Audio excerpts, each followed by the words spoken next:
The sound of a fist slamming against the table echoed through the Tactical Operations Center like a gunshot. Commander Floyd Fletcher stood, his face flushed crimson, finger pointed directly at the tactical map spread across the briefing table. "You want me to stake 12 lives on this insane plan, Captain Marshall?" 40 pairs of eyes in the briefing room turned toward the small woman standing beside the tactical display. Captain Ivy Marshall, 29 years old, wearing the uniform of a logistics officer without a single combat ribbon, stood silent, gaze fixed on the map. A ripple of mocking laughter came from the back. Major Bradley Cassian exchanging a derisive glance with Lieutenant Connor Webb. "With all due respect, sir," Ivy's voice came low and steady, "this is the only way to extract them from that valley before enemy reinforcement arrives." "The only way?" Fletcher's voice dripped with contempt. "How long have you been a logistics officer? 2 years? Do you even know what that valley looks like? Have you ever held a weapon in combat?" Ivy didn't respond. She only stared at the map, her finger unconsciously tracing a path across the terrain. The movement too familiar, too precise. But no one noticed. They only saw a desk officer trying to convince them she knew better than trained combat commanders. They didn't know that 2 years ago, in that exact valley, Ivy had led a team through that precise terrain. They didn't know about the scars hidden beneath her uniform sleeves. And they certainly didn't know that in the next 20 minutes, everything they thought about this logistics officer would be shattered completely. The radio crackled to life. "Base, this is Viper 1, enemy moving into position. We got maybe 3 hours. Repeat, 3 hours max." The clock was counting down. Fletcher leaned back, arms crossed, studying Ivy with the expression of a professor examining a failing student. "Captain Marshall, I appreciate your enthusiasm, but tactical extraction isn't about moving boxes from point A to point B. It's about reading terrain you've never seen, anticipating enemy movements you've never faced, and making split-second decisions that could cost lives. Sir, I understand the—" "Do you?" Captain Bellatrix Reeves cut in smoothly, her voice honey-coated poison. She stood near the intelligence station, perfectly pressed uniform adorned with combat ribbons. "Because from where I'm standing, suggesting a logistics officer knows extraction protocol better than Major Cassian, who has 3 tours under his belt, seems—" She paused for effect. "Ambitious." The word hung in the air like an accusation. Several officers shifted uncomfortably. Lieutenant Connor Webb leaned against the wall, arms crossed, a smirk playing at his lips. "Maybe stick to requisition forms, Marshal," Bellatrix added, turning back to her terminal with dismissive finality. Fletcher nodded, decision made. "Major Cassian, you're running this operation. Direct assault approach with helicopter gunship support. Get our boys out of that valley." Bradley stepped forward, confidence radiating from every movement. "Yes, sir. We'll punch through their positions, establish a security corridor, and extract via bird. Simple, straightforward, effective." He glanced at Ivy. "No offense, Captain, but this is what combat arms officers train for. We appreciate your input, but leave the tactical work to those who understand it." Ivy's jaw tightened imperceptibly, but she said nothing. She simply gathered her notes, turned, and walked toward the door. "Marshall," Fletcher called after her. She stopped, but didn't turn around. "You're good at logistics. Really good. Keep doing what you're trained for. Don't try to be something you're not." The door closed behind her with a soft click that somehow felt louder than Fletcher's earlier outburst. Before we continue with what happens next in this intense military standoff, I need to ask you something important. If you're feeling that frustration right now, that burning sense of injustice watching someone capable being dismissed, then you're exactly where you need to be. This story is about to take you on a journey you won't forget. But here's the thing. YouTube's algorithm only shows this to more people if you engage right now. So do me a favor, hit that subscribe button and turn on notifications. Trust me, you don't want to miss what's about to unfold. Now, back to the story. Ivy returned to her logistics office, a cramped space filled with supply manifests and inventory spreadsheets. She closed the door, leaned against it for a moment, then moved to her desk where a satellite image of the valley glowed on her terminal screen. Her fingers moved across the keyboard, pulling up topographic data, weather patterns, historical engagement reports. But it wasn't the data itself that mattered. It was the way she studied it. Her eyes didn't scan randomly. They followed specific paths, traced particular ridgelines, lingered on coordinates that had no special marking on any official map. She zoomed in on a section of the northern ridge, tilted her head slightly, and whispered a number. November 73428. Outside her office, the TOC buzzed with preparation for Bradley's operation. Staff Sergeant Dylan Barrett sat at the communications station, coordinating with forward assets. He was 26, a veteran of 2 Afghanistan deployments, and he had the particular awareness that came from surviving situations where inattention meant death. He watched Captain Marshall through the glass partition of her office, watched how she stood, not the relaxed posture of a desk officer, but something else. When combat chatter came through the radio speakers, her shoulders squared automatically, her weight shifted to the balls of her feet. It lasted only a second before she caught herself, but Dylan noticed. "You see that?" he muttered to himself. Lieutenant Willow Hayes, the base's senior drone pilot, glanced up from her station. "See what?" "Marshall, the way she just moved, that wasn't—" He trailed off, unable to articulate what felt wrong, or rather what felt too right for a logistics officer. Willow studied Ivy through the glass. "She's been here 3 months, keeps to herself mostly. Does her job, doesn't socialize much. Why? I don't know, something about her doesn't add up." In the main briefing area, Bradley was outlining his assault plan to the assembled team leaders. "We go in with 2 Apache gunships providing cover fire, suppress enemy positions along the approach route, establish security at the extraction point, load the SEAL team, and extract. Mission duration, 45 minutes from first shot to wheels up." Lieutenant Connor Webb nodded approval. "Aggressive, I like it. Shock and awe." "Exactly," Bradley tapped the map. "We hit them hard, hit them fast. Don't give them time to reorganize." Colonel Claudette Marsh, the Pentagon liaison, entered the TOC with the bearing of someone accustomed to doors being opened for her. She was 48, silver-haired, impeccably dressed, and radiating the particular authority that came from having generals on speed dial. "Commander Fletcher," she said crisply, "Pentagon is monitoring the situation closely. We cannot afford another Black Hawk Down scenario. What's the plan?" Fletcher quickly briefed her on Bradley's approach. She listened, nodded, then asked, "Who developed this strategy?" "Major Cassian, ma'am, one of our best tactical minds." "Good. And I heard there was some disagreement earlier?" A junior officer suggesting an alternative. Fletcher waved dismissively. "Captain Marshall from Logistics. Enthusiastic but inexperienced. We're proceeding with military judgment over theoretical suggestions." "Appropriate." Claudette glanced toward Ivy's office. Junior officers often lack the perspective that comes from actual combat leadership. Important to maintain proper command hierarchy. In her office, Ivy pulled up a file on her personal drive, not accessible through military networks, stored on an encrypted external drive she kept in her desk. The file contained a single photograph, 8 soldiers in full combat gear, arms around each other, genuine smiles despite the harsh landscape behind them. 7 men, 1 woman. The woman's face was younger, harder, but unmistakably Ivy. Beneath the photo, 7 names, all marked with the same date, August 12, 2011. She closed the file quickly when someone knocked on her door. Captain Jasper Mitchell, the intelligence analyst, stepped inside. He was 35, methodical, the kind of person who noticed details others missed.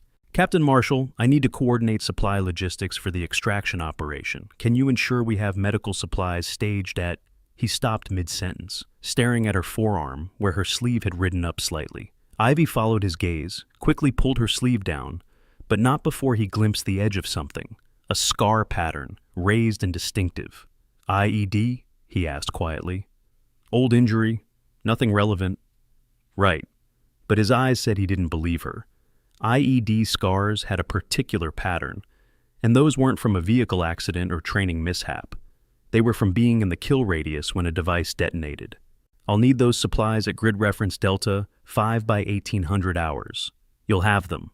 After he left, Ivy stood and moved to her small window overlooking the base motor pool. Her hands unconsciously formed a grip, fingers positioned exactly as they would around an M4 carbine, muscle memory so ingrained she didn't even realize she was doing it. In the TOC, Bradley's team was loading up. Lieutenant Colonel Arthur Waters, the base executive officer, watched the preparations with the quiet competence of a 50-year-old officer who had seen enough operations to know when something felt off. "Bradley," he called, Walk me through the approach route one more time. Bradley pointed to the map.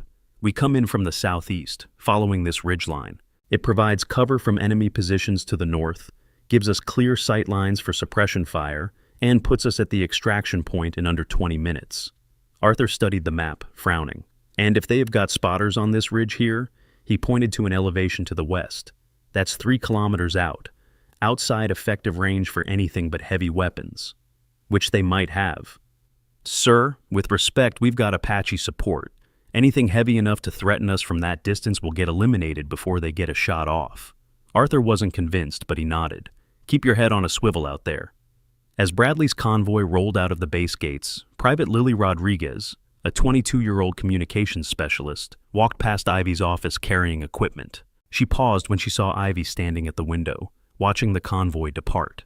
There was something in the captain's posture, a tension that seemed more than concern. It looked like knowledge, like certainty of what was about to happen. Lily continued to the armory to sign out radio equipment. Inside, she found Senior Airman Mason Brooks, Ivy's logistics clerk, checking weapon racks. He worked with the careful precision of someone maintaining equipment, but Ivy had just walked through 30 minutes earlier and adjusted several weapons positions without seeming to think about it, spacing them differently, angling them for faster draw. Modifications that made sense only to someone trained in rapid armory access under combat conditions. Did Captain Marshall come through here? Lily asked. Mason nodded. She does that sometimes, reorganizes things. I asked her once why, and she just said it's more efficient this way. He gestured at the racks. Funny thing is, she's right. We can pull weapons 20% faster now. I don't know how she knew that. The tactical display in the TOC showed Bradley's convoy as blue icons moving across the terrain map. Fletcher stood with arms crossed, watching their progress with the satisfaction of a commander whose plan was proceeding smoothly. Dylan's voice crackled over the radio. Viper 1, this is base. Enemy patrol activity increasing in sectors Charlie and Echo. Recommend heightened awareness. Copy that, base. That was Master Sergeant Ronan Henderson, call sign Ghost, leading the trapped SEAL team. His voice carried the particular calm of someone who had been in worse situations and survived. We're tracking 4 patrols within 2 kilometers, still holding position at extraction point Alpha. Roger, Ghost. Cavalry's on the way. 23 minutes later, everything went wrong. Contact! Contact! Bradley's voice exploded through the radio. The calm professionalism shattered. We're taking fire from the western ridge. Heavy machine gun positions, RPGs. They knew we were coming. The TOC erupted into controlled chaos. Fletcher leaned over the tactical display as red icons blossomed across the screen, enemy positions that hadn't been there minutes ago suddenly revealing themselves. How did they... Fletcher started. They were waiting for us, sir. Bradley's voice came through to bursts of static and distant gunfire. They let us get into the valley corridor and then opened up from 3 sides. It's a kill box. Arthur grabbed the radio. Bradley, what's your status? 2 vehicles disabled, 3 wounded, pinned down and taking sustained fire. Sir, we need to pull back. This approach is compromised. Fletcher's face went white. Execute emergency withdrawal. Get your people out of there. Copy. Breaking contact now. More gunfire, shouting, the distinctive roar of an Apache's chain gun. Then... Base, be advised, our extraction route is now blocked. SEAL team is cut off. Repeat, Viper 1 is cut off with enemy reinforcements moving into position. The TOC fell silent except for the crackling radio. 40 people stood frozen, the reality sinking in. 12 Navy SEALs were now completely isolated in hostile territory, with a battalion-strength enemy force closing in, and the rescue attempt had just failed catastrophically. Fletcher stood rigid, mind racing through options that were all bad. Bellatrix was already pulling up alternative approach routes, but each one showed the same problem. Every conventional assault route was now blocked or compromised. Connor Webb swore under his breath. We should have seen this coming. They baited us. They knew our doctrine, Arthur said quietly. They knew we'd come in aggressive with air support. They planned for it. Who cares how they knew? Fletcher snapped. What matters is we have 12 men about to be overrun and no way to reach them. Options. I need options now. The door to Ivy's office opened. She walked into the TOC carrying a rolled map, her face composed but her eyes carrying something else. Not fear, not panic, but a certainty that made several people turn to look at her. Sir, she said quietly, I have an option. The tactical display Ivy was studying used advanced satellite imaging technology, similar to what's revolutionizing civilian emergency response systems today. Modern GPS tracking devices and real-time terrain mapping software have become essential tools not just for military operations, but for search and rescue teams, wilderness guides, and even everyday hikers. These sophisticated positioning systems combine satellite data with topographic mapping to provide accuracy within feet, helping prevent situations where people become lost or stranded in dangerous terrain. The same technology that guides precision military operations now helps families stay connected and safe during outdoor adventures. Fletcher turned slowly, his expression somewhere between disbelief and anger. Marshal, unless your option involves magically teleporting 12 SEALs out of a hot zone, I don't. They're using Taliban ambush formation Delta, Ivy interrupted, her voice cutting through the room with unexpected authority. Three-sided box with heavy weapons on the high ground, lighter infantry controlling the approaches, command element positioned to direct reinforcements into gaps. It's textbook for that terrain. The room went quiet. Bellatrix turned from her station, eyebrows raised. And you know this how? Taliban tactical formations are classified briefing material. Ivy ignored the question, moving to the main tactical display. Bradley came in from the southeast because it looked like the path of least resistance. That's exactly what they wanted. The real approach is here. She pointed to a narrow canyon system on the northern edge of the valley, through Echo Canyon. It doesn't show on current maps because it was buried in a rock slide in 2009, but erosion has reopened it. The canyon provides complete concealment from enemy positions, exits directly at the SEAL team's location, and gives us a covered withdrawal route. Fletcher stared at her. Echo Canyon isn't on any map. It's there. Grid coordinates November 73428. Jasper immediately pulled up satellite imagery, zooming to those exact coordinates. His eyes widened. Sir, there is a canyon system here. It matches her description exactly. How did you... That's not our concern right now, Arthur cut in, studying the imagery. Captain Marshall, explain the rest of your plan. Ivy expanded the tactical view. We can't use conventional assault. They're expecting that. But we can use precision drone strikes to eliminate their command structure and heavy weapons positions, create chaos in their formation, then insert a small extraction team through Echo Canyon while they're disorganized. The SEAL team fights their way to the canyon entrance, 200 meters from their current position, meets the extraction team, and withdraws through the canyon to a secondary extraction point here.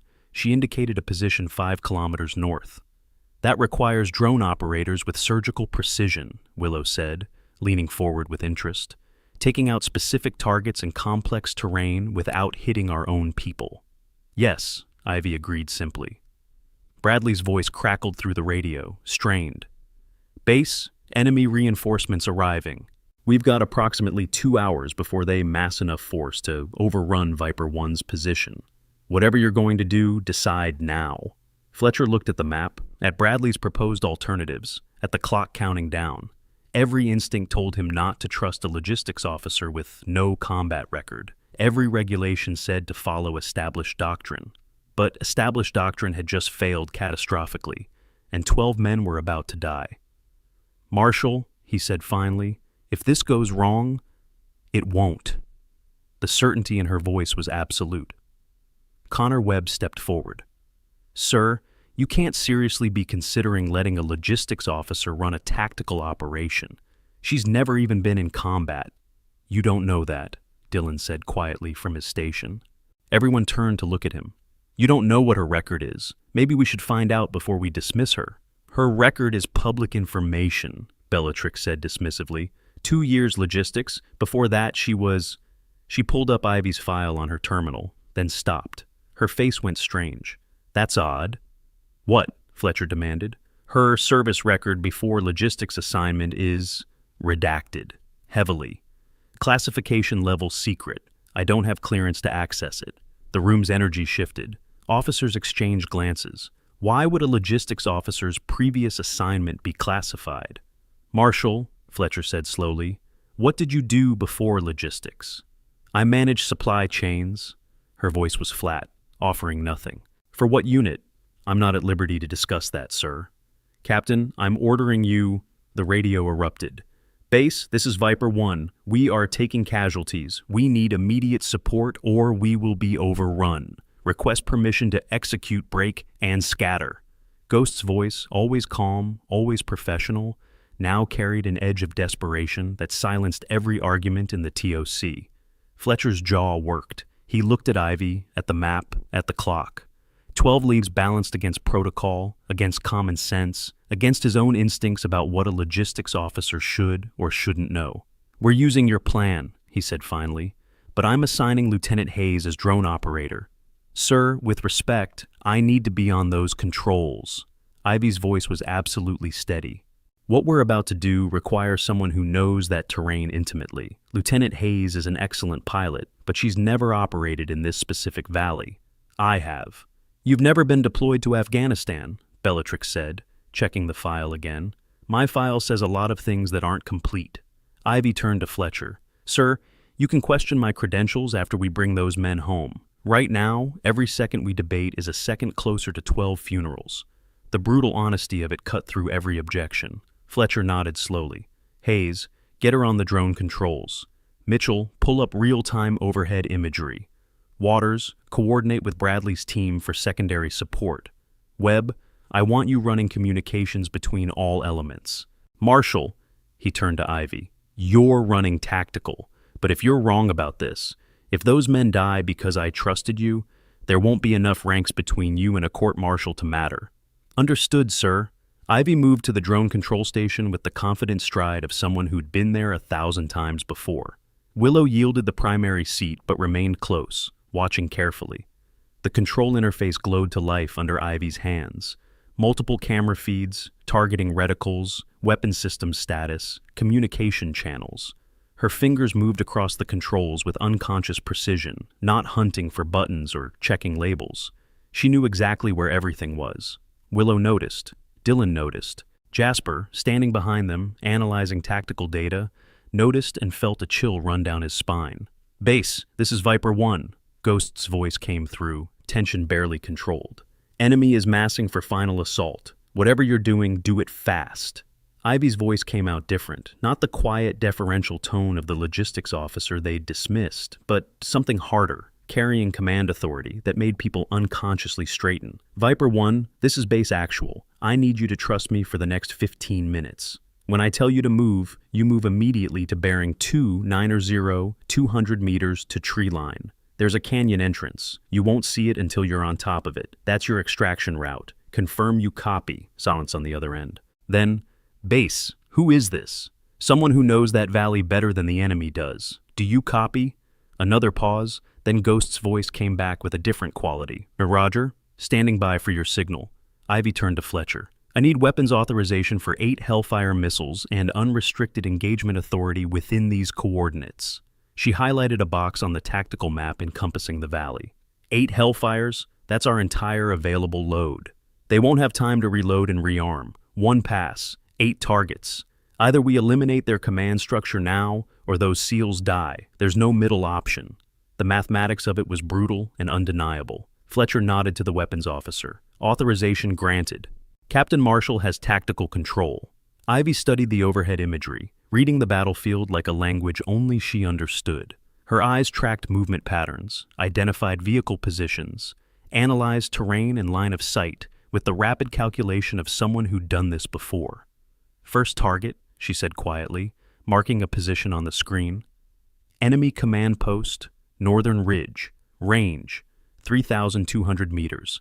Willow checked the coordinates. That's a cave entrance. How do you know it's their command post? Because that's where I'd put it. Ivy locked the targeting solution. Overwatch position with clear sight lines, natural hard cover, 3 separate exit routes. She paused, then added with absolute certainty, and there's a command antenna visible in the thermal imagery if you look at the right angle. Jasper zoomed the thermal feed, adjusted the angle. She's right. There, that heat signature is definitely electronics, and that pattern is consistent with a field communications array. Target locked, Ivy said. Engaging. The Hellfire missile streaked across the valley in 3 seconds of fire trail, impacting the cave entrance with devastating precision. Secondary explosions bloomed, ammunition cooking off inside.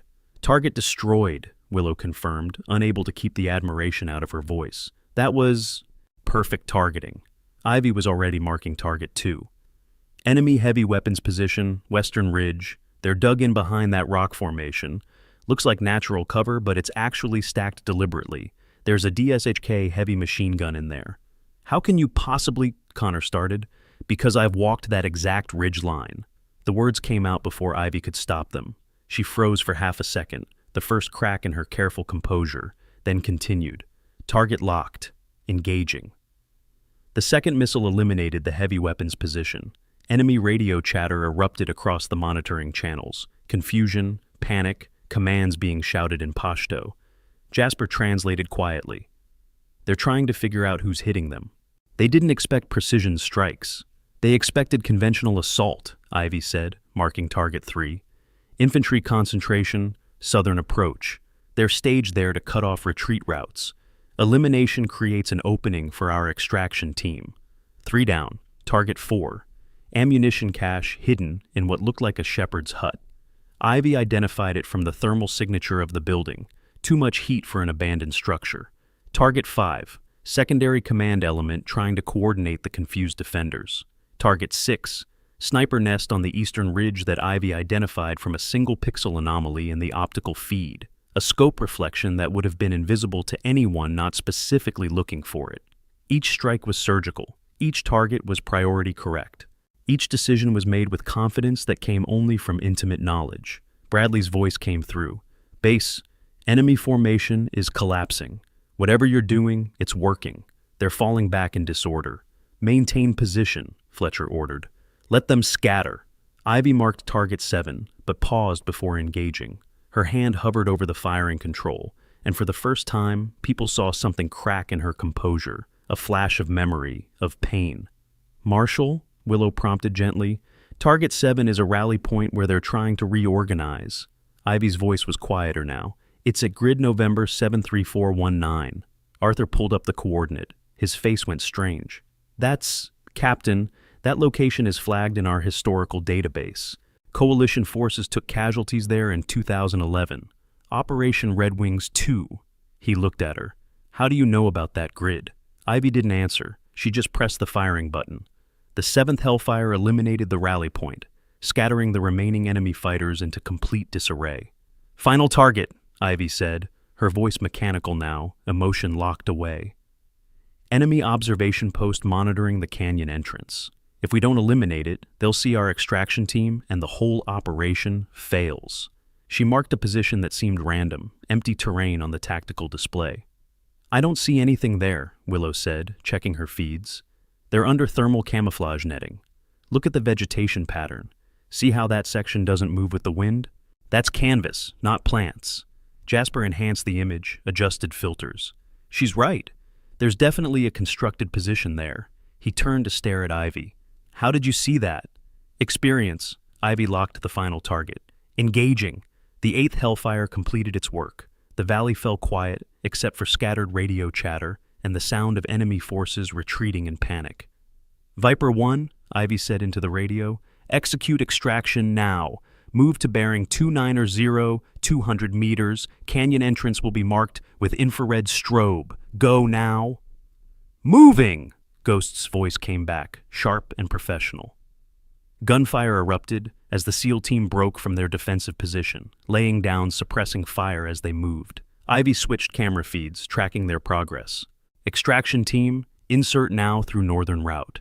You have 11 minutes to reach the rendezvous point before enemy reinforcements arrive. The operation unfolded like clockwork, every element moving exactly as Ivy had predicted, every contingency she'd planned for proving necessary. The SEAL team reached the canyon entrance right as the extraction team arrived from the opposite side. All personnel at rendezvous, Ghost reported, breathing hard. 12 souls plus 6 extraction team, moving through canyon now. The TOC erupted in cheers. Officers congratulated each other, relief flooding through the room. Fletcher exhaled slowly, tension bleeding from his shoulders. But Ivy didn't celebrate. She sat motionless at the drone controls, staring at the tactical display showing the valley, now littered with destroyed enemy positions. And her hands were shaking. Dylan noticed first. Captain Marshall, are you... New contact. Jasper shouted, cutting him off. Enemy reinforcements arriving. Battalion strength, 200-plus fighters, heavy weapons, moving into the valley from the northwest. They'll cut off the canyon exit route in approximately 8 minutes. The celebration died instantly. Fletcher leaned over the display. No, we can't lose them now. They knew, Ivy said softly.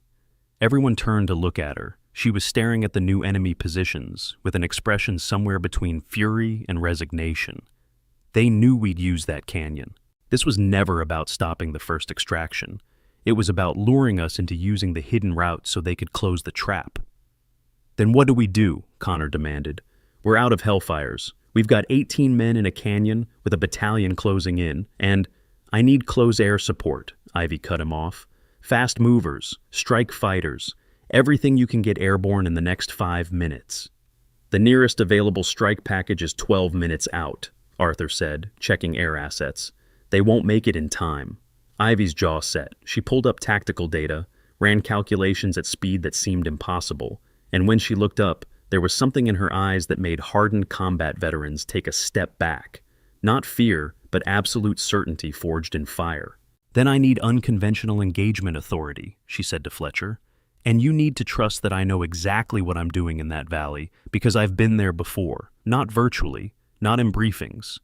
Actually there. Marshall, what are you suggesting? I'm suggesting, Ivy said quietly, that you stop asking questions about my service record and start listening to the only person in this room who knows how to bring those men home alive. The radio crackled. Base, this is Viper 1. We can hear vehicles ahead of us. They're blocking the canyon exit. We're trapped. Request immediate support. 18 men in a box canyon with 200 enemy fighters closing in from both sides. The clock showed 6 minutes until contact. Are you seeing what I'm seeing? Those little details that don't add up? That's exactly what I want you to feel right now, that nagging curiosity. If you're hooked, show it by hitting the like button. It tells me you want more stories like this. And believe me, what's coming next will blow your mind. Let's continue. Fletcher made his decision in the space of a heartbeat. Marshall, you have unconventional engagement authority. Tell me what you need.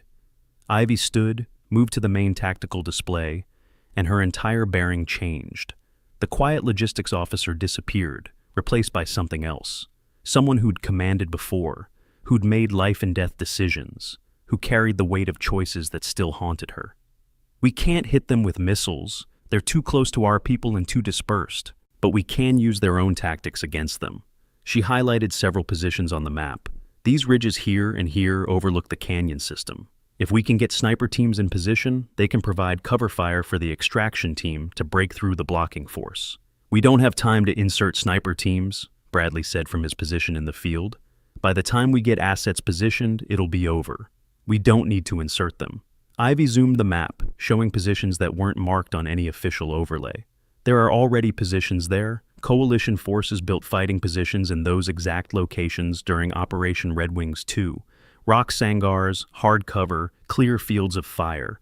They were abandoned after the operation, but the structures are still there. I can guide sniper teams to them using terrain features that aren't on current maps. You can guide, Bellatrix started, then stopped. Captain Marshall, those positions from Red Wings 2 are classified. The operation was a black op. There's no public record of exact fortification locations. I know, Ivy said simply. The implication hung in the air like smoke. Jasper pulled up his terminal, fingers flying across the keyboard. I'm accessing historical operation files. Marshall, if what you're saying is true, if you can actually guide teams to those positions, then you would have had to be... He stopped, staring at his screen. His face went white. Sir, I think you need to see this. He turned his monitor so Fletcher could see. On the screen was a heavily redacted document, but enough text was visible to read. Operation Red Wings 2, classified. Ground Force Commander, Captain I. Marshall, Shadow 7 Unit, August 2011. Fletcher read it again, then turned slowly to stare at Ivy. Shadow 7, he said quietly. The unit that was declared KIA. The entire team. Not the entire team, Ivy said softly. One survived. The TOC went absolutely silent. Arthur was the first to move. He came to attention, rendering a full military salute, his voice carrying across the room. Commander Marshall, Shadow 7, we believed you died with your unit. The title hit everyone like a physical blow. Commander, not captain. Commander was a classified designation, used only for operators leading special mission units. Shadow 7 wasn't just any team. It was legend status, the kind of unit that got whispered about in intelligence briefings, that had no official existence but everyone in the community knew about. Ivy didn't return the salute. She kept her eyes on the tactical display. My rank is captain. I requested demotion after Red Wings 2. Now, can we please focus on the mission? But the revelation changed everything. Officers were pulling up files, cross-referencing data, and the picture emerging was stunning. Ivy Marshall hadn't just served in Afghanistan. She'd commanded one of the most classified special operations units in military history. She hadn't just visited that valley. She'd fought there, lost her entire team there, and apparently survived against odds that had gotten her unit declared KIA. Connor Webb approached slowly, face burning with shame. Ma'am, I had no idea. The things I said... Later, Ivy cut him off. Right now, we have 18 men about to die because they're trapped in a valley I know better than anyone alive. Are we going to use that knowledge or waste time on apologies? Fletcher snapped back to command mode. Marshall, tell us what you need. 2 sniper teams, best shooters we have. I'll guide them to the old coalition positions. They'll have clear shots at the enemy blocking force. Once they start engaging, the extraction team punches through with maximum aggression. No finesse, just pure violence of action. They break the enemy line before reinforcements arrive. The blocking force has over 50 fighters, Bradley pointed out. 2 sniper teams they don't need to kill 50 fighters. They need to kill the right 5. Ivy highlighted specific positions. Command element here, heavy weapons team here, vehicle crew here. Take them out and the rest will scatter. It's basic human psychology. Remove leadership and most fighters won't maintain position under fire. It was ruthlessly practical battlefield psychology, the kind of analysis that came only from having done it before. Do it, Fletcher ordered. Get me 2 sniper teams in the air now.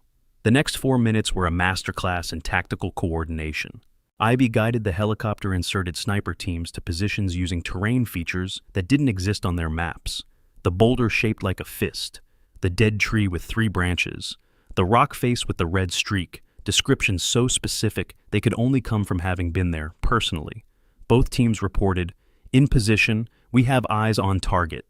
Viper 1, Ivy said into the radio, on my mark, you're going to assault straight through their blocking position. Don't try to flank, don't try to maneuver, just hit them head on with everything you have. Snipers will clear your path 3 seconds before you reach their line. Mark is in 30 seconds. Understood. Ghost's voice was tense but steady. Who is this? Who's running tactical? Ivy hesitated. Then, someone who owes your unit a debt. Stand by. She switched to the sniper frequency. Sniper 1, Sniper 2, targets marked on your HUD. Simultaneous engagement on my mark. You will have exactly 1 shot before they realize where you're shooting from. Make it count. Sniper 1 copies. Sniper 2 copies. Ivy watched the tactical display, the enemy positions, the extraction team preparing to move. She was calculating angles and timing that most commanders would need minutes to figure out, doing it all in seconds based on terrain knowledge that lived in her muscle memory. Mark, she said quietly. 2 shots, fired almost simultaneously. 2 kills. Enemy commanders who'd been coordinating the blocking force. Engage! Ivy shouted. The sniper teams opened up with practiced precision. 5 shots in 8 seconds, eliminating the 5 targets Ivy had identified as critical. The enemy blocking force, suddenly leaderless and under accurate fire from positions they couldn't locate, did exactly what Ivy had predicted. They scattered. Go! Go! Go! Ghost's voice over radio as the extraction team charged. They hit the disrupted enemy line like a battering ram. 18 highly trained operators against a suddenly disorganized force. It lasted 40 seconds of intense fire, and then they were through, racing toward the extraction point. Viper 1 is clear. All personnel accounted for. Requesting extraction at secondary LZ. The TOC erupted. This time the celebration was genuine. Mission complete. 0 friendly casualties. Enemy force neutralized through surgical application of violence. Fletcher turned to Ivy, saluted properly. Commander Marshall, that was the most impressive tactical operation I've witnessed in 30 years of service. Ivy finally returned the salute, but her face showed no triumph, only exhaustion. "It's what I was trained for, sir." Bellatrix approached, her earlier arrogance completely gone. "Ma'am, I judged you based on your current position, not your capabilities. That was unprofessional, and I apologize." Bradley came next, standing at attention. "Commander, I was arrogant and dismissive. You saved my team and the SEAL team. I owe you my career and my life." One by one, the officers who'd dismissed her, mocked her, excluded her came forward. Some apologized, some just stood at attention and saluted. All of them recognized that they had almost caused a catastrophe because they couldn't see past a uniform designation to the person wearing it. Colonel Claudette Marsh was the last. She approached with the measured steps of someone who'd badly miscalculated.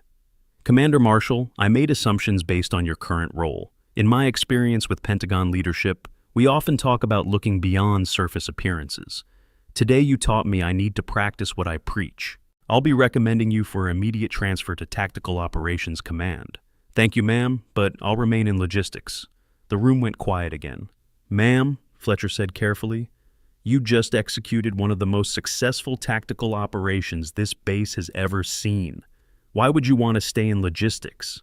Ivy was quiet for a long moment, staring at the tactical display still showing the valley where her team had died 3 years ago.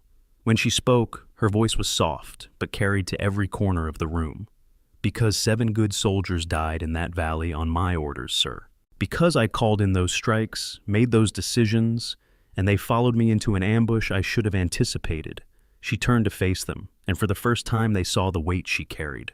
"I transferred to logistics because I couldn't lead anyone into combat again. Because every time I closed my eyes, I saw their faces. Because I thought if I stopped being a combat commander, maybe I could stop feeling responsible for their deaths." The raw honesty of it struck them silent. "Today proved I was wrong," Ivy continued. "Running from my past didn't change what happened. It just meant I wasn't there when my experience could have prevented others from dying." She looked at Fletcher. "I'll accept transfer to Tactical Operations, sir. Not because I want to, because those 7 soldiers trained me to do this, and hiding from that responsibility dishonors their sacrifice." Military personnel face unique financial challenges that many civilians never consider. Deployments that interrupt careers, specialized insurance needs for high-risk occupations, and complex benefit structures that require expert navigation. Comprehensive financial planning services designed specifically for service members address these concerns through specialized insurance products covering combat-related disabilities, investment strategies that account for irregular income during deployments, and retirement planning that integrates military pensions with civilian savings. Understanding these financial tools can mean the difference between security and vulnerability for those who serve, providing peace of mind that families are protected regardless of what happens in the field. Okay, pause for just 5 seconds. You've come this far, and I promise you, the next part is where everything explodes. But I need you to do something. Share this video with one person who loves military stories. Just one. Because what's about to be revealed will be the most satisfying moment you'll see today. Ready? Here we go. News of what happened spread through FUB Sentinel like wildfire. By evening, every soldier on base knew the story. How the quiet logistics officer had turned out to be a legendary special operations commander. How she'd saved 12 SEALs using tactics and terrain knowledge that shouldn't have been possible. How she'd hidden her past to escape the weight of command. Dylan organized an informal gathering in the mess hall. When Ivy entered, still wearing her logistics uniform, 200 soldiers stood at attention. Not because regulations demanded it, but because they chose to honor someone who embodied everything they respected about military service. Private Lily Rodriguez approached, eyes bright. "Ma'am, you're the reason I joined. When they said women couldn't do combat leadership, you proved them wrong years ago. I just didn't know it was you." Ivy shifted uncomfortably. "There are hundreds of women doing this every day, Private. I'm not special." "With respect, ma'am," Lily said quietly, "you led Shadow 7 through the worst terrain in Afghanistan, saved an entire team from capture, and survived when your whole unit was killed. Then you spent 3 years in logistics because you cared more about your team's deaths than your own glory. That's exactly the kind of leader we need."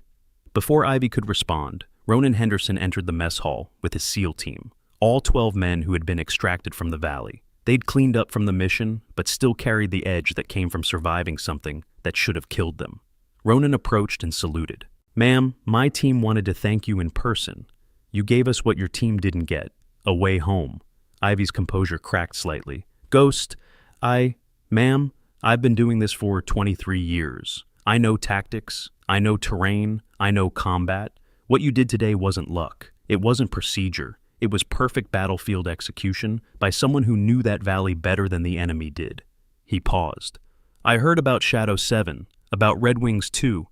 I'm sorry for your loss." "Thank you." Her voice was barely audible. One of the younger SEALs stepped forward, a kid who couldn't be more than 25. "Ma'am, we heard the story, about how you lost your team in that valley, about how you walked us through the same terrain they died in. That took a different kind of courage than what we do. Thank you." Fletcher arrived with Arthur Waters and several other senior officers. He carried a small presentation case. "Commander Marshall, while your modesty is admirable, the United States military has protocols for recognizing exceptional service. For your actions today, tactical brilliance under pressure, 0 friendly casualties, complete mission success against overwhelming odds, I'm awarding you the Bronze Star with Valor device." He opened the case, revealing the medal.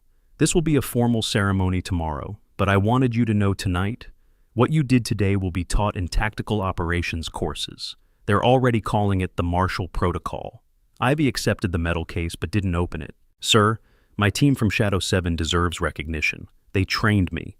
Everything I did today I learned from them. Then we'll honor them too," Fletcher promised. "A memorial service, full military honors. Their sacrifice won't be forgotten." As the gathering dispersed, Ivy found herself alone with Willow Hayes. The drone pilot had been quiet all evening, watching Ivy with an analytical gaze. "You know," Willow said finally, "I've been flying drones for 6 years. I'm good at it, really good. But watching you on those controls today, that wasn't just skill, that was instinct, like the drone was part of your body." "I trained for a long time." "No," Willow shook her head. "That was muscle memory. The kind you get from doing something in combat repeatedly, when your life depends on it." She paused. "Shadow 7 wasn't just a ground unit, was it? You ran drone operations, too." Ivy met her eyes. "Shadow 7 was a hybrid unit. We did our own overwatch, our own precision strikes, our own extractions, full-spectrum operations with minimal support. It's why we were effective, and why we all died when the mission went wrong. There was no backup, no reinforcements. Just 7 soldiers who trusted me to bring them home. But you survived." "I survived because my team covered my withdrawal, because they died buying me time to escape. I was the commander. I should have been the last one out, not the only one out." The guilt in her voice was raw, unhealed even after 3 years. "Commander," Willow said gently, "I don't know what happened that day, but I know what I saw today. You used the knowledge they gave you to save 18 lives. Maybe that's how you honor them. Not by hiding from what you learned, but by using it to prevent other people from suffering what you suffered." Ivy was quiet for a long time. Then, "Maybe you're right."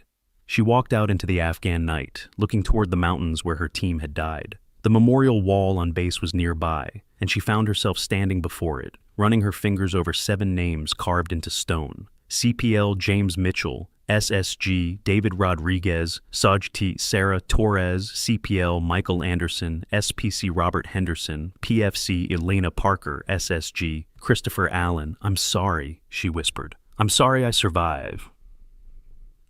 And you didn't. I'm sorry I hid from what we built together. I'm sorry it took almost losing another team for me to remember why we did this." She touched each name. "But I'm going back. I'm going to lead again. And I'm going to make sure what happened to us doesn't happen to anyone else."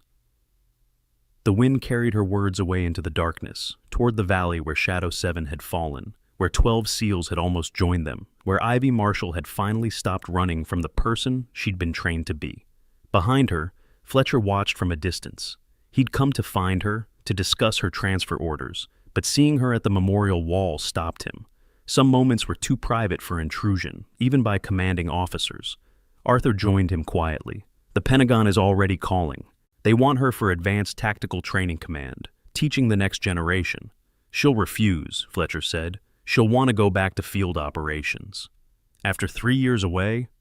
She was never away. She just pretended to be.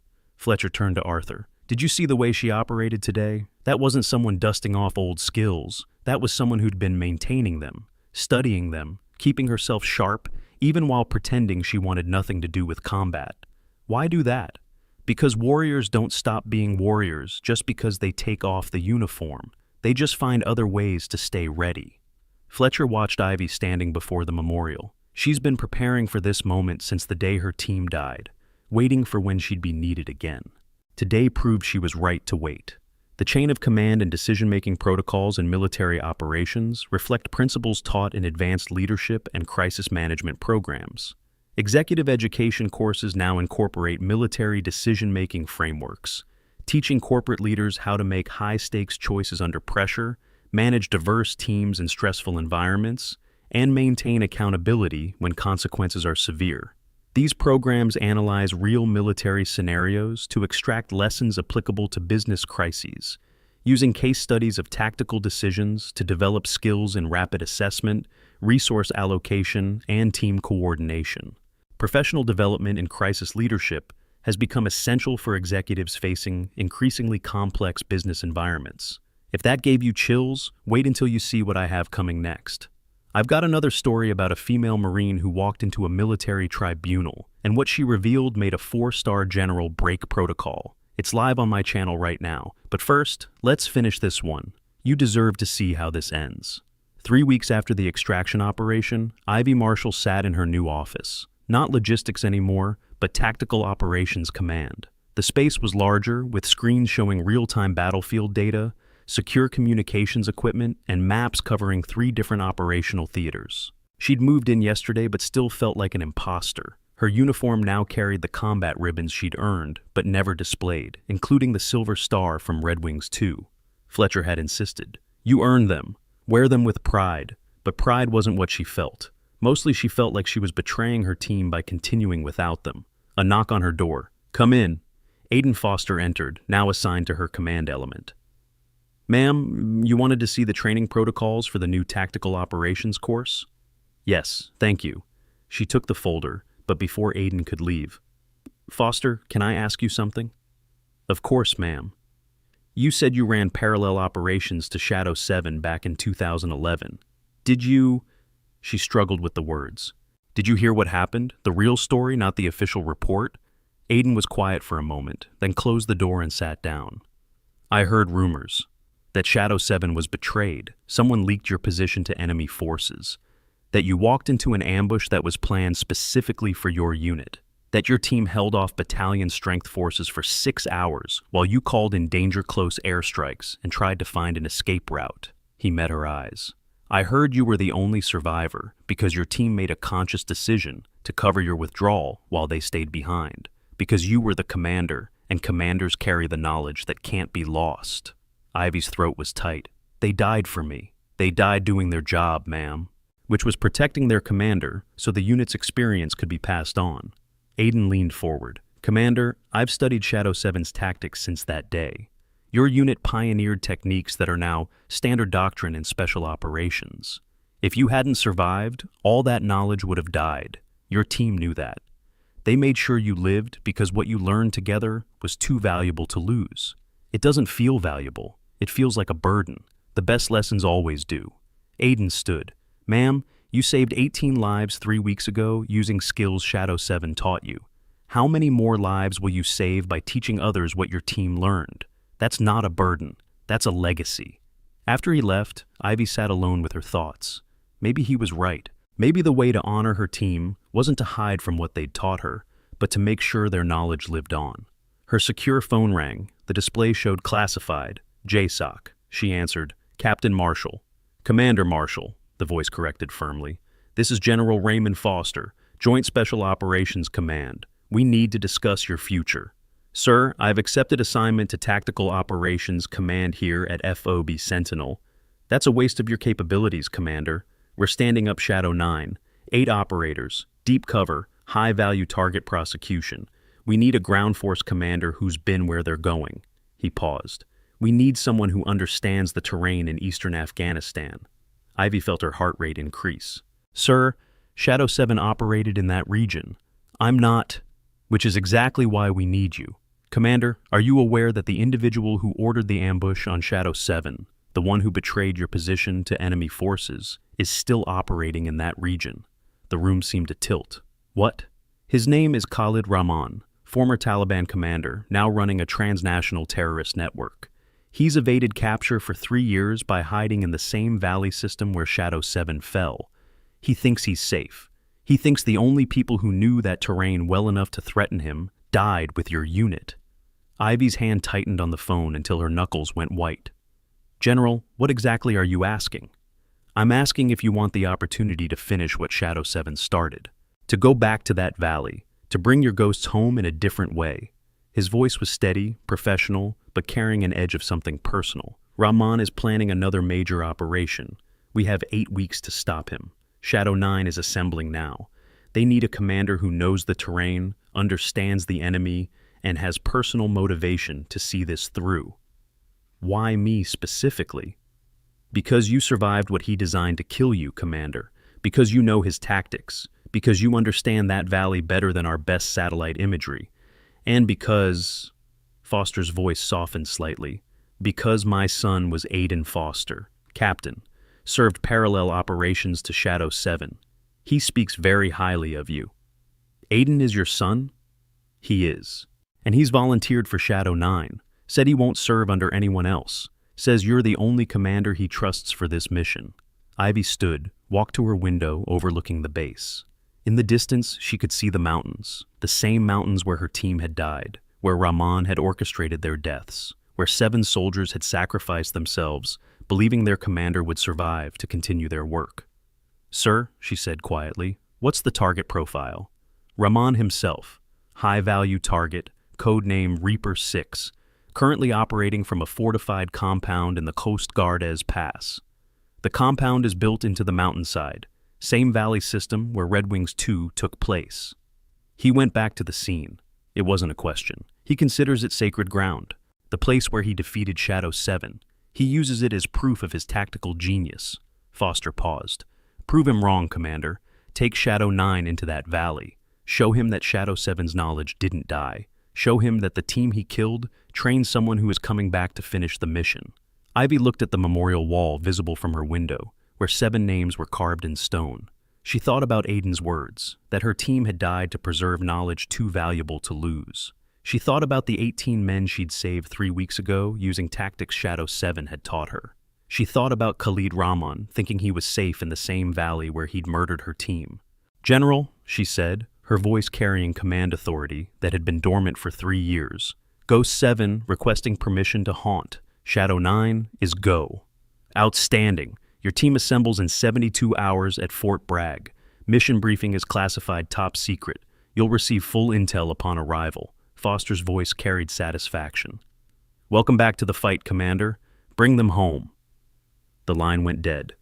Ivy stood at her window, touching the tattoo hidden beneath her sleeve. 7 ravens in flight, coordinates of where they had fallen, the date that changed everything. For 3 years, she'd run from this, from the responsibility, the guilt, the weight of being the one who survived.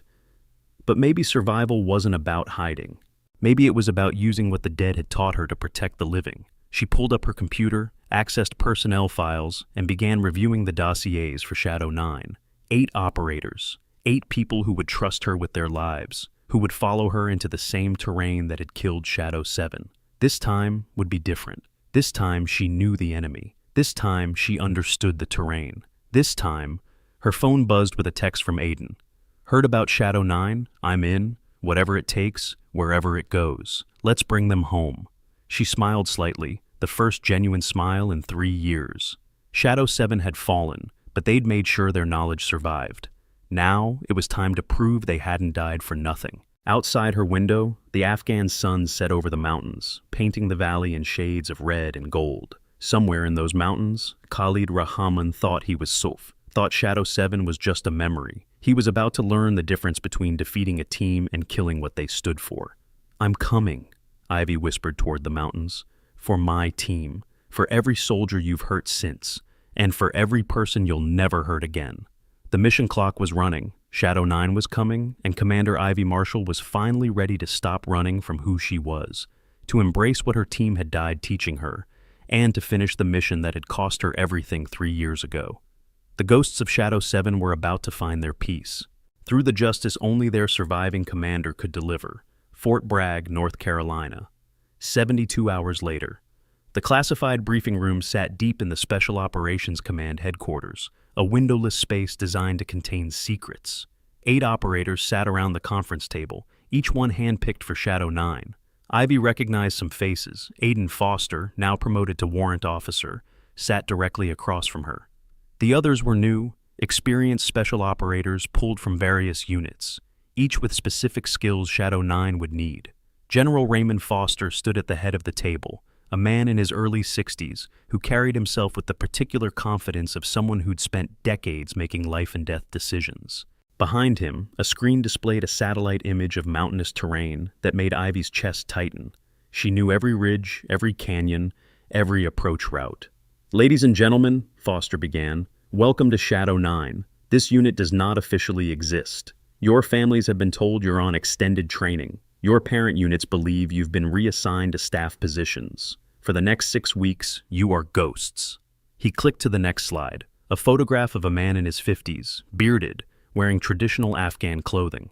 Hard eyes stared at the camera with the confidence of someone who had survived everything thrown at him. Khalid Rahman, codename Reaper 6, former Taliban commander, current leader of the Coast Network, a transnational terrorist organization responsible for over 40 attacks in the last 3 years. 217 confirmed kills, including civilians, coalition forces, and Afghan government personnel. Foster's voice was clinical, but anger lurked beneath. 3 years ago, Rahman acquired intelligence about coalition special operations in his region. He used that intelligence to set an ambush that resulted in the destruction of Shadow 7, a classified unit operating in the Coast Guardez Pass. The operator shifted, glancing at Ivy. She kept her face neutral, but her hands under the table were clenched tight. Shadow 7 was led by then-Captain Ivy Marshall, your new commander. She was the unit's sole survivor. Foster met Ivy's eyes. "Commander, would you brief the team on the operational environment?" Ivy stood, moved to the screen. Her voice came out steady despite the memories flooding back.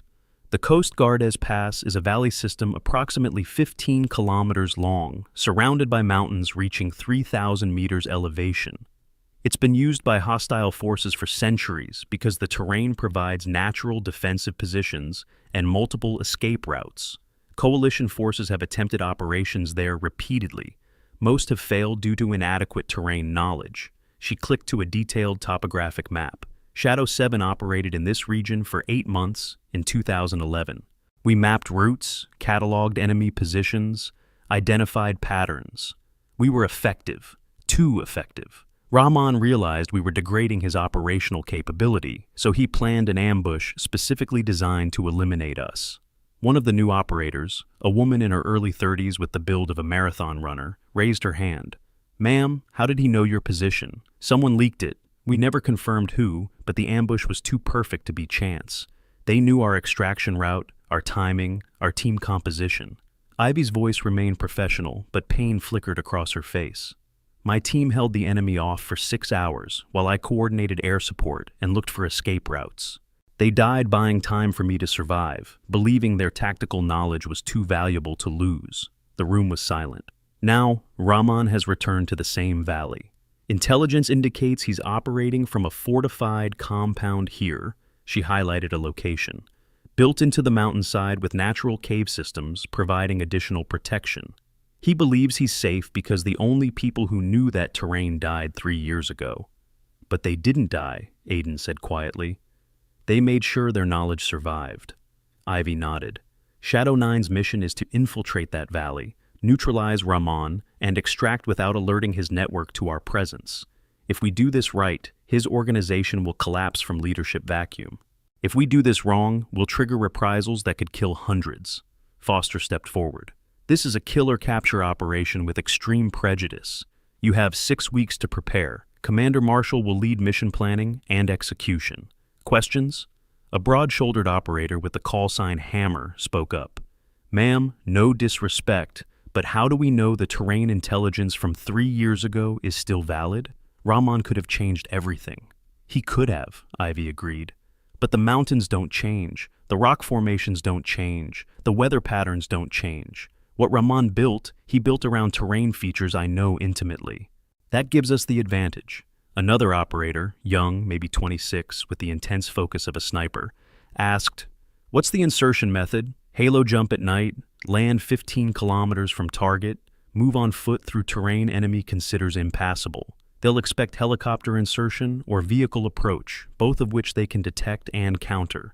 We go in the way they don't anticipate. That's a long foot movement through hostile territory," the sniper, call sign Reaper, observed. "Yes, which is why you were selected. Every person in this room has relevant experience. High-altitude operations, mountain warfare, small unit tactics, extended operations without resupply. This isn't a mission for conventional forces. This is why Shadow units exist."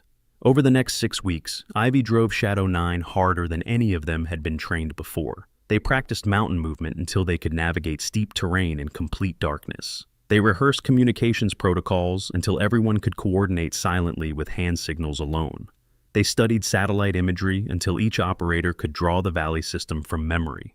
But Ivy also did something else, something that set Shadow units apart. She shared everything Shadow 7 had learned, every tactic, every technique, every lesson purchased with blood. Shadow 7 pioneered hybrid operations, she explained during a tactical session. "We did our own reconnaissance, our own strikes, our own extractions. No, depending on external assets that might not be available when you need them. You are a complete combat system, 8 people who can accomplish what conventional forces need a company to do." Aiden watched her teaching with quiet admiration. The woman who'd hidden in logistics for 3 years had fully embraced command again, and the difference was striking. This was who Ivy Marshall was meant to be, not pushing papers, but leading warriors into impossible situations and bringing them home alive. During a night training exercise in the North Carolina mountains, Ivy pulled Aiden aside. "Your father told me you volunteered specifically for this mission," she said. "Why?" "Because I served parallel operations to Shadow 7. I saw what your team accomplished. When they died, I watched how the enemy in our region changed. They got bolder, more aggressive, because they thought they'd eliminated the biggest threat." He met her eyes. "When I heard you were coming back, I knew this was the mission that mattered. Taking down the man who killed Shadow 7 isn't just tactics, it's justice. Justice doesn't bring them back." "No, ma'am, but it prevents him from doing to another team what he did to yours. That's not justice. That's mission completion." Ivy was quiet for a moment, then nodded. "Your father speaks highly of you." "He speaks highly of you, ma'am. Says Shadow 7 was the most effective unit he ever worked with. Says you're the best tactical mind he's encountered in 40 years of service. He's biased because his son is on my team. He's honest because he's seen what you can do." Aiden gestured toward the other operators training in the darkness. "These people trust you, Commander. Not because of your rank, but because you survived what killed your team, and you're using what you learned to make sure we don't make the same mistakes. That's leadership." 5 weeks into training, Foster called Ivy to his office. "Intelligence update," he said without preamble. "Rahman is planning something big. Communications intercepts suggest a major attack scheduled for 8 weeks from now. Target unknown, but casualties projected in the hundreds. If Shadow 9 doesn't neutralize him before then, we're looking at another mass casualty event. What's the timeline acceleration? Mission launches in 1 week. I know that's less preparation time than ideal, but we're out of options. Can your team be ready?" Ivy thought about Shadow 9, how they moved together now, with the coordination of a unit that had trained for months.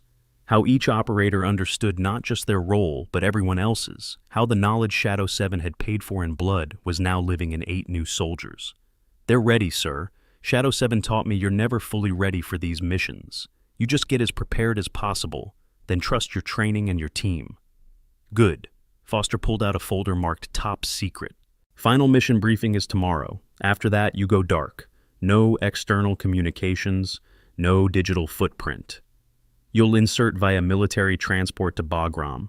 Then, civilian contractors will move you to the launch point. From there, you're on your own until mission complete. Understood, sir?"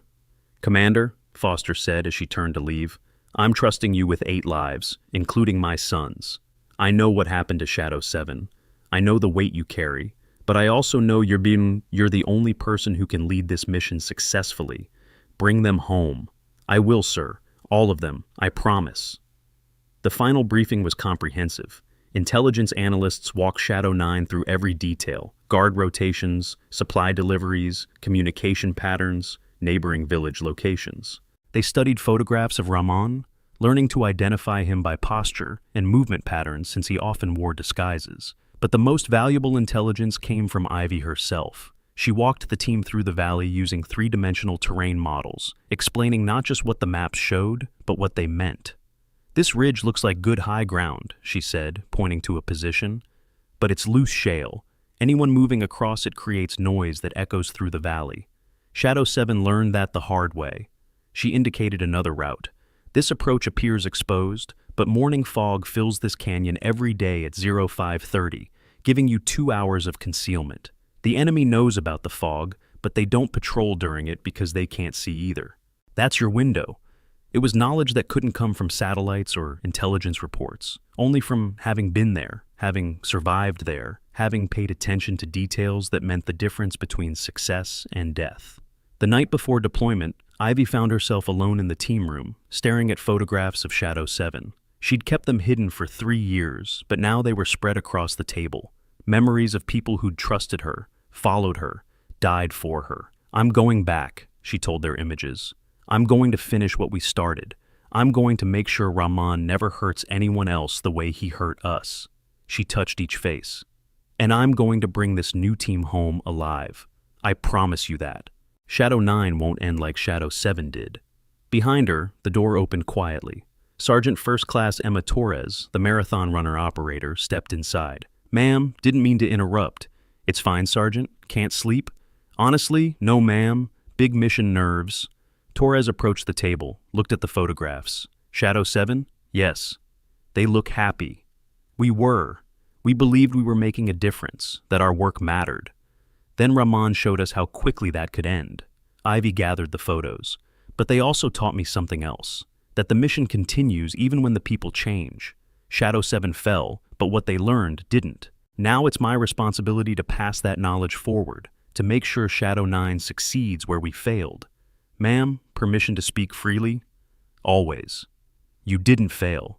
Shadow 7 completed dozens of successful missions before the ambush. You degraded enemy capabilities, saved countless lives, pioneered tactics that are now doctrine. The fact that Rahman needed to plan a specific ambush to stop you proves how effective you were." Torres met her eyes.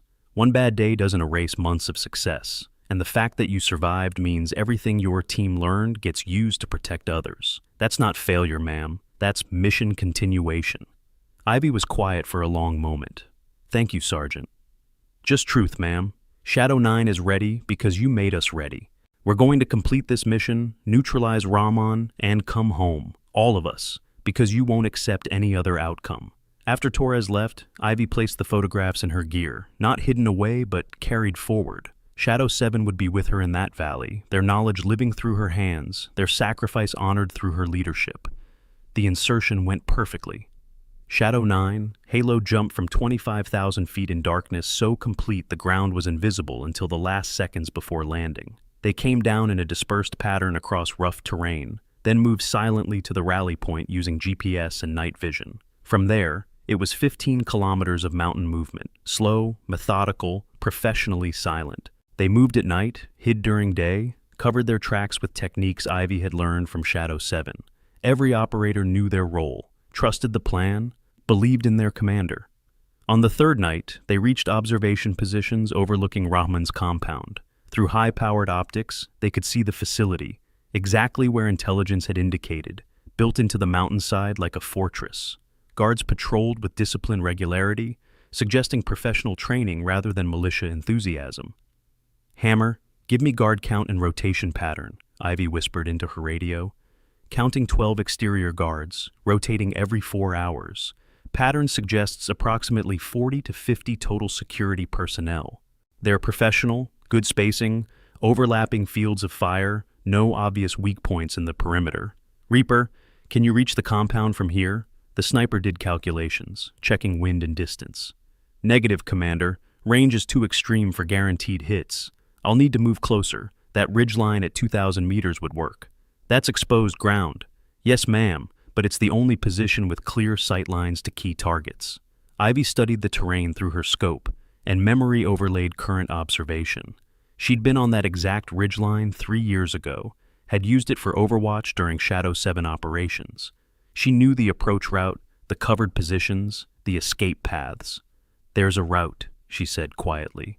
Follows that dry stream bed to the base of the ridge, then climbs the western face where shadows stay deepest. It's technical climbing, Class 4 rock, but it provides complete concealment from the compound. How do you know that, ma'am? Torres asked. Because Shadow 7 used it. I've climbed that exact route. Ivy switched her radio to team frequency. Mission adjustment. Reaper and I will move to the advanced position for precision targeting. Rest of team maintains observation here, ready to assault on my signal. Ma'am, Aiden said carefully, with respect, the commander shouldn't be in the most exposed position. The commander should be wherever she's most effective. I know that climb, I know that position, and Reaper needs a spotter who understands the target environment. We move in 2 hours when the moon sets.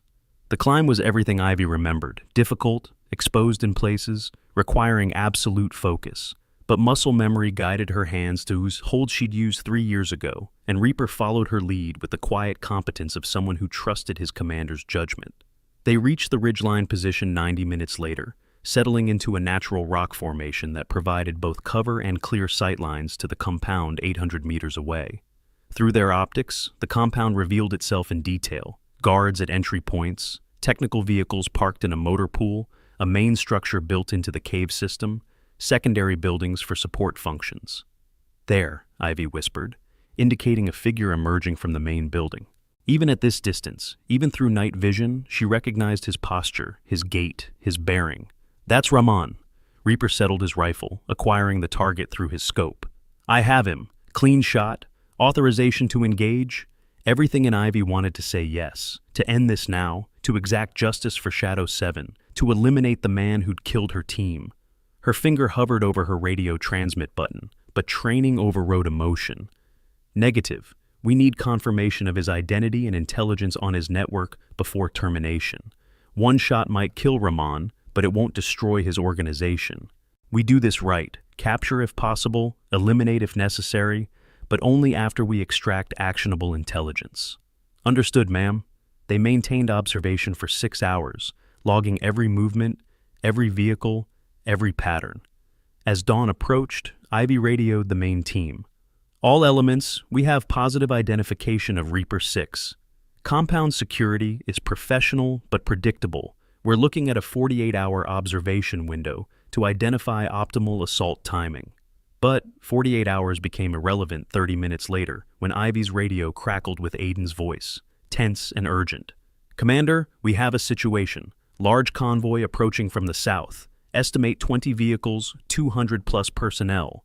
They're heading directly for the compound. Ivy swung her optics toward the southern approach. Headlights snaked through the valley, a massive force moving with military precision. That's not a supply convoy, she said. That's a military operation. Reaper, what do you see? Technical vehicles with heavy weapons, troop transports, command vehicles. Ma'am, that looks like the attack force intelligence warned us about. They're staging here before launching their operation. If Rahman's entire attack force gathered at the compound, the opportunity was unprecedented. Eliminate not just the leader, but his operational capability. But it also meant Shadow 9 would be facing 10 times the enemy they'd planned for. Ivy's mind raced through options. Conventional doctrine said abort. The force imbalance was too great. But conventional doctrine also said 8 operators couldn't accomplish what Shadow 9 had already done. And if they pulled back now, Rahman would launch an attack that could kill hundreds. All elements, stand by for new mission parameters, she said into her radio. Then to Reaper, how many targets can you engage before they locate our position? If I move fast and they're confused, maybe 6 to 8 high-value targets before they figure out where I'm shooting from. And if we had additional teams creating diversions, Reaper understood immediately. Then I could stretch it to 10 or 12, maybe more. But Commander, even eliminating a dozen targets, we're still massively outnumbered. We don't need to eliminate everyone. We need to create chaos, remove leadership, and make them believe they're facing a much larger force. Ivy switched to command frequency. All Shadow 9 elements, convergence on my position, bring all assets. We're executing Operation Hammer, multiple simultaneous strikes designed to simulate battalion strength assault while we extract high-value target. There was a pause, then Aiden's voice. Ma'am, that's extremely aggressive for an 8-person team. Shadow 7 specialized in force multiplication tactics. Time to prove I learned the lessons they taught. She pulled up the tactical map on her display. We have 4 hours before that convoy arrives and settles in. That's our window. Move now. Over the next 3 hours, Shadow 9 transformed from an observation unit into an assault force. They positioned shaped charges on key approach routes, set remote detonation devices to simulate artillery, established multiple sniper positions for crossfire, and wired the compound's fuel storage with enough explosives to create a fireball visible for kilometers. Ivy coordinated everything from the ridgeline position, using terrain knowledge that let her predict lines of sight, blast effects, and enemy response patterns. It was the kind of planning that required intimate familiarity with the environment, exactly what Shadow 7 had died providing her. Remember, she told the team over radio, our objective is extraction of Rahman alive if possible. Everything else is distraction and force multiplication. We make them think they're facing a major assault, extract our target during the confusion, and exfiltrate before they organize an effective response. And if extraction isn't possible, Torres asked, then we ensure Rahman doesn't survive to lead another attack. But capture is preferred. He has intelligence on his network that could save hundreds of lives.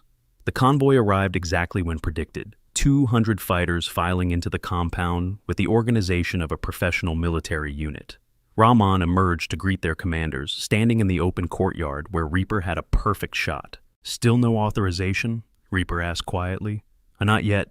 Let them settle in, get comfortable. When they think they're safe, that's when we strike.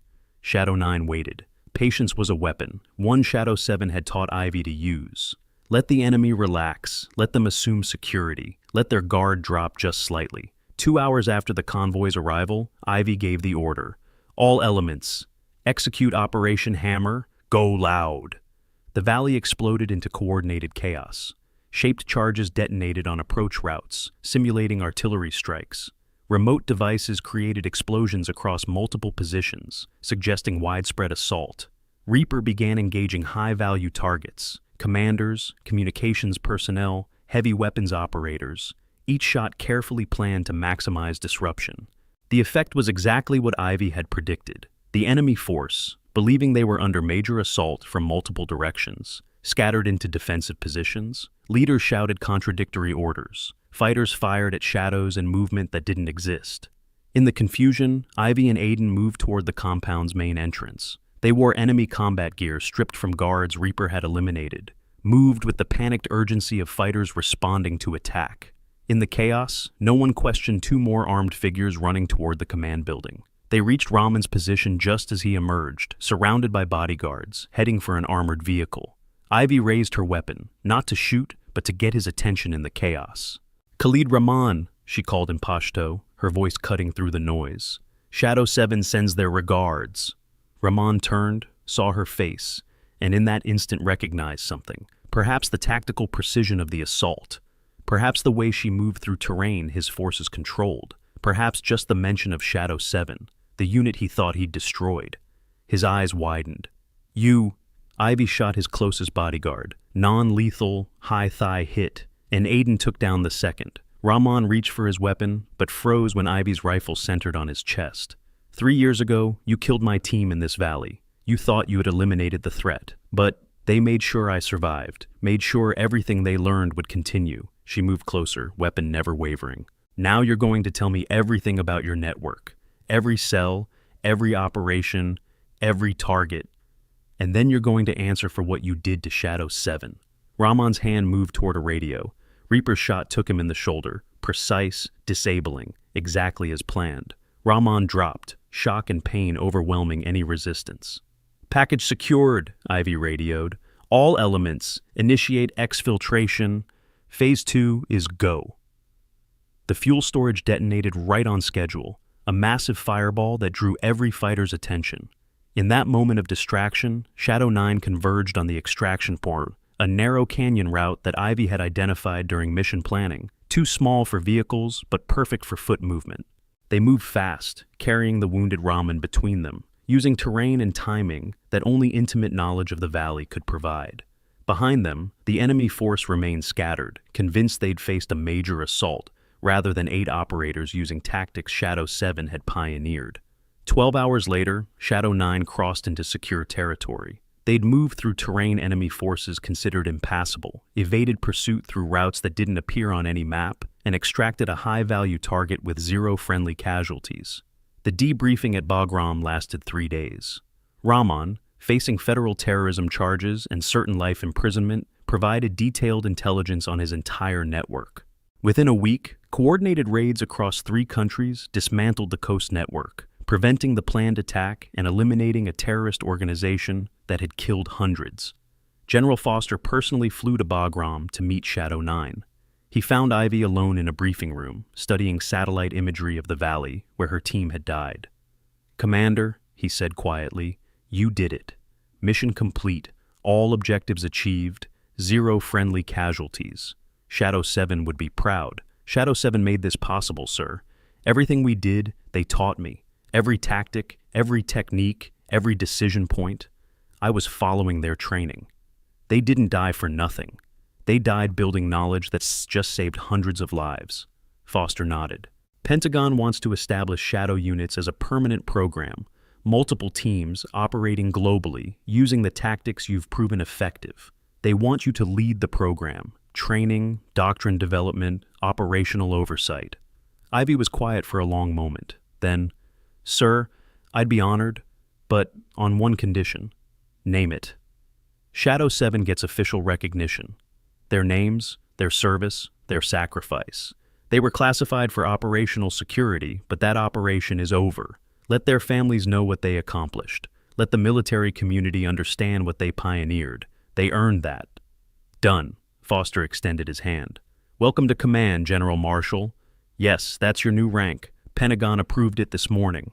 Effective immediately, you're heading Special Operations Training Command, responsible for developing the next generation of shadow units." They shook hands, but Ivy's eyes remained on the valley image. "I'm going back there someday, sir, to the place where Shadow 7 fell. I want to establish a memorial on that ridgeline, something permanent, so everyone who operates in that valley knows what happened there, knows the price 7 soldiers paid to protect others. I'll make it happen." 6 months later, Ivy stood on a ridgeline in the Coast Guardez Pass, surrounded by Shadow 9 and 50 other special operations personnel. A bronze memorial had been erected, 7 names carved in stone, facing toward the mountains where they had fought their last battle. Fletcher was there, having flown from Afghanistan specifically for the ceremony. Bradley, Bellatrix, Connor, all the officers who had dismissed her at FOB Sentinel stood at attention, rendering honors to a team they'd never known existed. But the most important attendees were 7 families, parents, siblings, spouses of Shadow 7 members, who'd been told their loved ones died in training accidents. Now they learned the truth. Their family members had been elite operators who'd pioneered tactics, saved countless lives, and made the ultimate sacrifice protecting others. Ivy stood before them, wearing her general's stars, carrying the weight of command, but also the peace that came from honoring those who'd made it possible. "Shadow 7 was declared KIA 3 years ago in this valley," she said, her voice carrying across the assembled crowd. "They died fighting overwhelming odds, buying time for their commander to survive and carry forward their knowledge. For 3 years, I ran from that responsibility. I hid in logistics, pretended I could escape the weight of command, convinced myself that staying away from combat would somehow honor their sacrifice." She paused, looking at each family member. "I was wrong. The way to honor Shadow 7 wasn't to hide from what they taught me. It was to use that knowledge to protect others, to pass forward their tactics, to ensure their sacrifice created a legacy that would save lives for generations." Ivy gestured toward Shadow 9. "These operators, and dozens more now training in shadow units worldwide, are alive today because 7 soldiers in 2011 spent 8 months learning this valley, developing tactics, pioneering techniques that are now saving lives globally. Shadow 7 didn't fail. They succeeded so completely that their methods became doctrine. Their innovations became standard practice. Their sacrifice became the foundation for protecting countless others. She turned to the memorial, rendered a crisp salute. Shadow 7, mission complete. Your knowledge lives on. Your sacrifice was not in vain, and your names will be remembered as long as warriors fight to protect others. Every person present saluted: special operators, conventional forces, officers, enlisted, foreign liaison personnel. They stood in silence, honoring 7 soldiers whose classified service had finally received the recognition it deserved. After the ceremony, the families approached Ivy one by one. Each conversation was different. Some wanted details about their loved one's service. Others just needed to hear that the death had meaning. All of them grateful to finally understand what had really happened.